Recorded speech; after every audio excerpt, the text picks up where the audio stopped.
Hello YouTube, what's going on? Shaney 2K here. Today we have a very special guest, 6'10" sophomore power forward from Asheville, North Carolina. He has drawn comparisons to NBA players and has been nicknamed Baby Jokic, Gus Yalden. How are you doing, Gus? I'm good. How are you?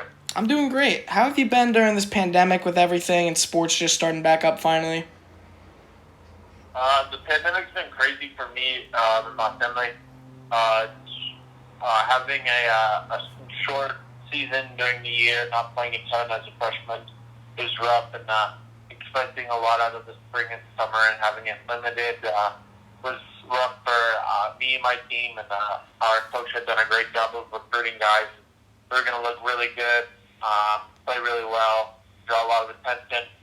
But I had to find loopholes, and the loopholes worked. I was able to get in contact with coaches and play a little bit.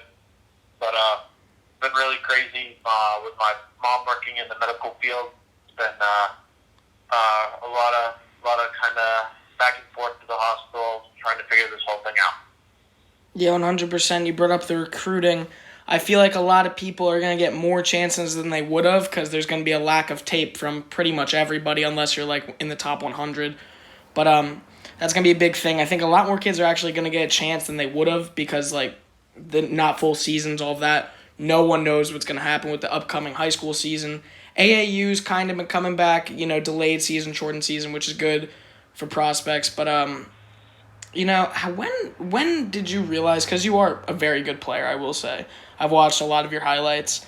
When did you realize you were on a totally different level from players your age? I always knew that there's something about me that was unique from other players. I knew that fifth grade, and I didn't really know if it was going to be the level I'd play. My mom and I always wondered if I would be playing at the high major level when I went to college, or if I'd be playing more locally or even Division II.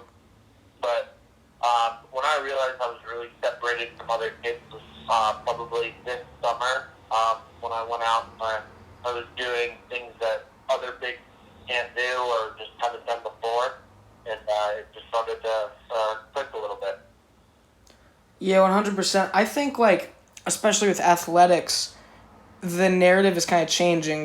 Back a couple years ago even, every athlete had to be looked at unless you were in certain types of field, but every athlete had to be like this skinny stick who could run really fast. I mean, you're not a stick, which is very good for your height especially. You've talked about how you might hit 7 foot, 6'11", that you want to be in the 240 range on different interviews. And I think, how do you feel that when people see a bigger guy playing sports, they're some people, I'm going to have a super heavyweight athlete, actually he's a fighter, on in a couple weeks, and he gets a lot of criticism for his size. And when you look at you, besides your height, not a lot of people would assume basketball player, first of all, but you are an incredible basketball player. How do you feel about that your size, and how do you feel like the size with most players are going to start changing, and there's going to be a lot of different bodies in sports up in the future? I just know that my body is different, being a thicker kid, from genetics and just from being a kid my whole life.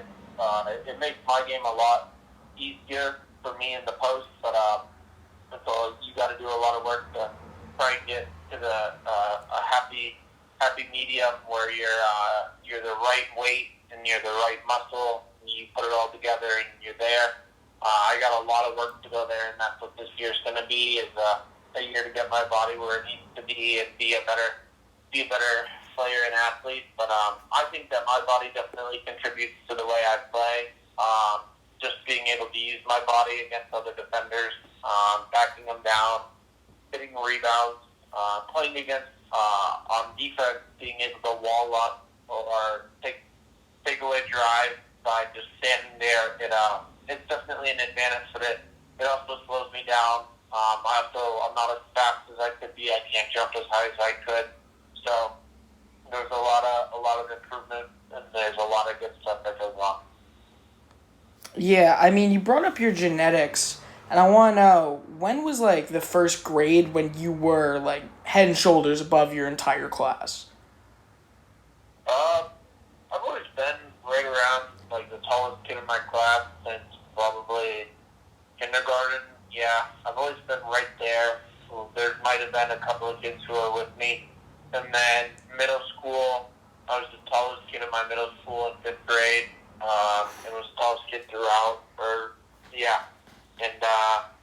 It was good. It always felt cool being tall, but I always liked being tall, but there's a lot of disadvantages. You gotta tuck. I can't ever find shoes in my size, so there's the good and the bad. You know, I was looking it up online. There wasn't much I could find. What is your current shoe size? I wear a 17. Oh my gosh. That's insane. Your size, your genetics, all that. When was what age did you hit 6 foot? I don't really know. Might have been, I want to say fifth. I want to say 5th grade or 6th grade, right around there, because it was 6'6" in 7th grade, 6'4", 6'3" in 6th grade, and then 5th grade I was probably 6 foot 5'11". That's insane, guys. How tall are your parents? My dad is 6'8", and my mom is 6'2". Oh wow, you got very lucky with your genes then. That's insane. Do you have any siblings? Is there more of you physical anomalies walking around? No, I have a half sister and a half brother. They're both my half brother's pretty young, but he's gonna be tall. And my half sister, she's already tall, but I don't know if they're gonna play basketball or what they're gonna do. Yeah, no, that's insane. That's just I'm about 5'8", 5'9". I can work as hard as I want, but still, it's height gives you such an advantage. I mean, I'm not discrediting your hard work at all. I know you work very hard, but height just adds so much to your game automatically. Yeah, it definitely helps. That's for sure. Basketball is a lot easier when you're taller. Oh yeah, and your game's actually crazy. You have offers from colleges like Wisconsin, Winthrop, West Virginia, Utah, Rutgers, Oklahoma, Nebraska, Maryland, Florida State, and Auburn, and a lot more interest. What's that like at only a sophomore, freshman, and most of them came from, I think around May you started getting offers, and all the way now in July you were getting offers. Yeah, it's been crazy. Being a kid who was under the radar for a while and then popping up with these coaches, it's been really cool. Every coach I've talked to has been really special, and they've been really great.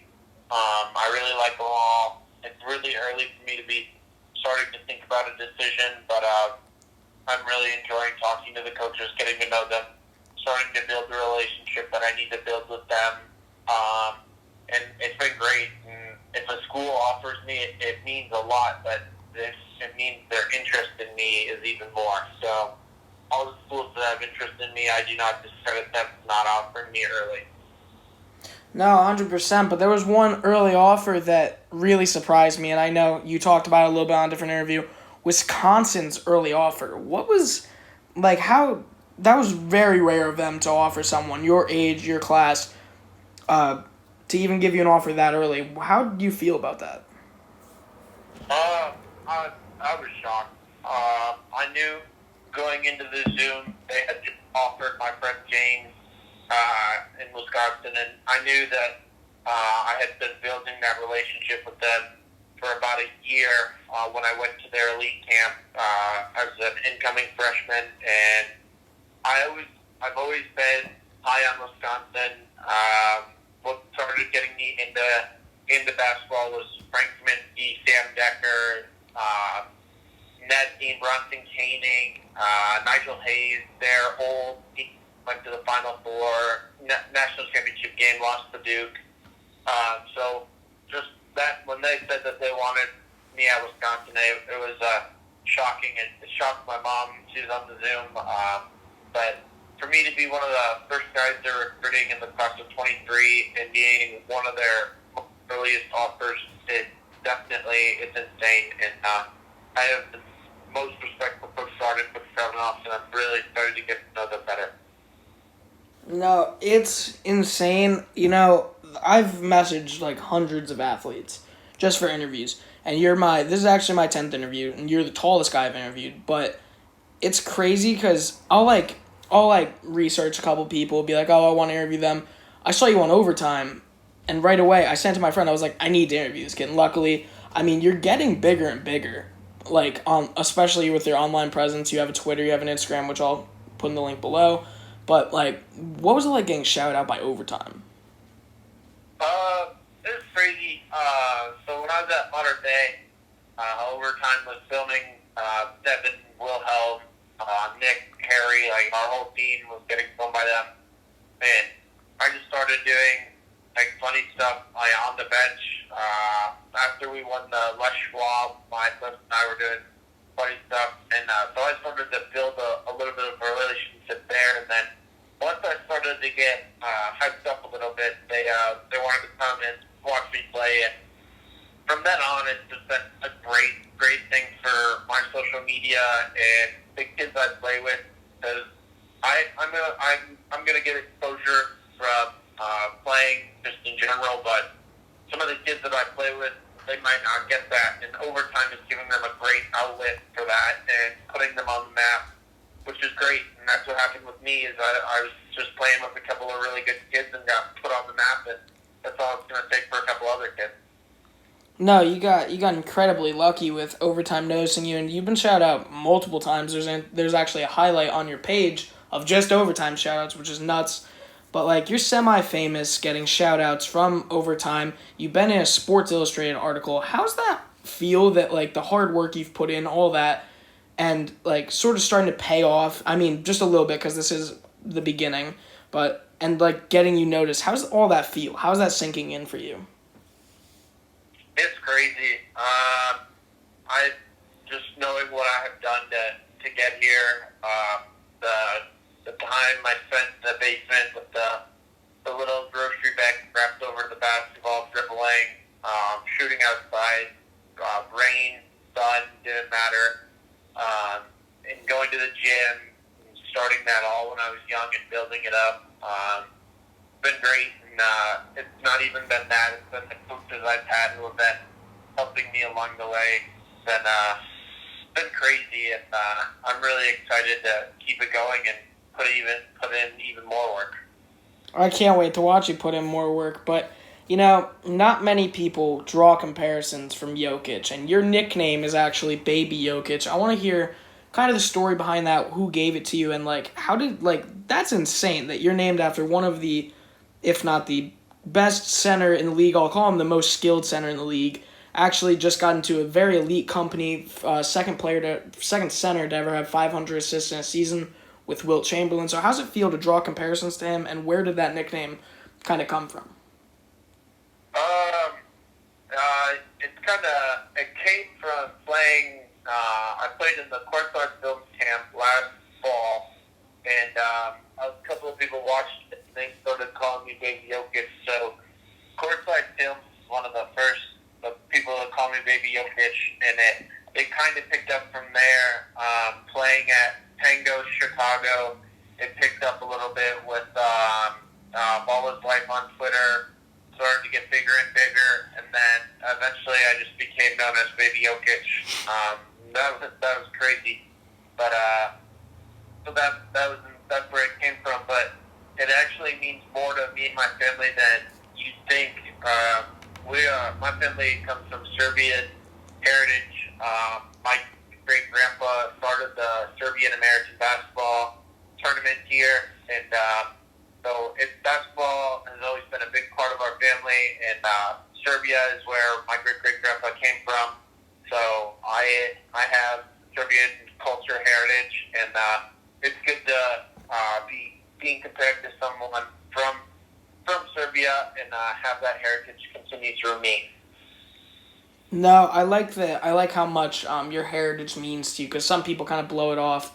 But, you also brought up how your mom was in the medical field before, which is also, obviously thanks to her, because with all of the pandemic and stuff, I just want a big thank you for her.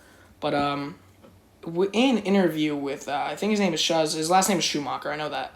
You said Mm-hmm. you'd like to be a dentist given the chance, and now that you said that your mom's in the medical field, I kind of get it. But like, what is the big reasoning behind a dentist of all things?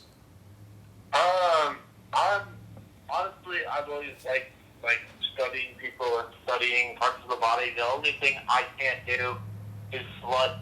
So I ruled out being a surgeon or anything like that when I was younger, and I said there's no way, can't do that much blood, can't do organs. So I looked at the two easiest fields of being a doctor, where it doesn't involve that much blood or anything too harsh, and it was a dermatologist and a dentist. And I had a friend's dad who was a dentist, and I just think they're cool fields that I'd love to be in someday.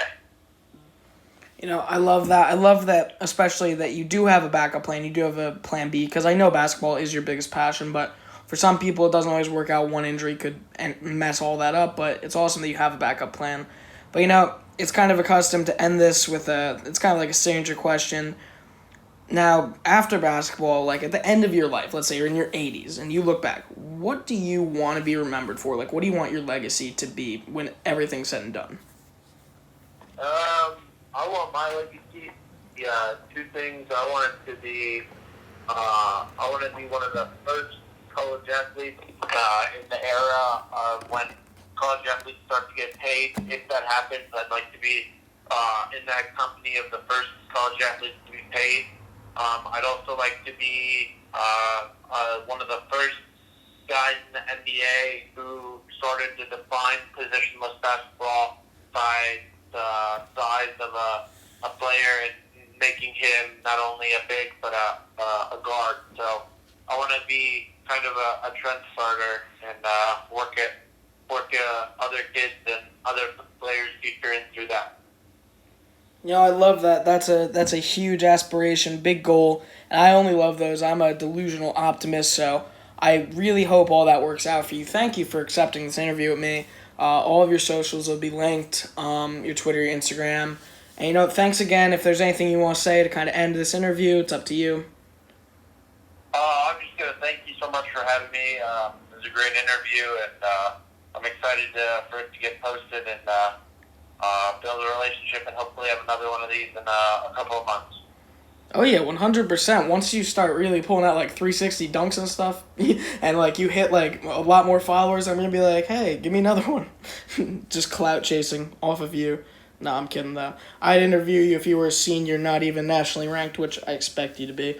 But you know, you're actually a grade below me, so you're one of the youngest people I've ever interviewed too. So it was an honor to interview you. I can only see big things coming for you. So thanks again.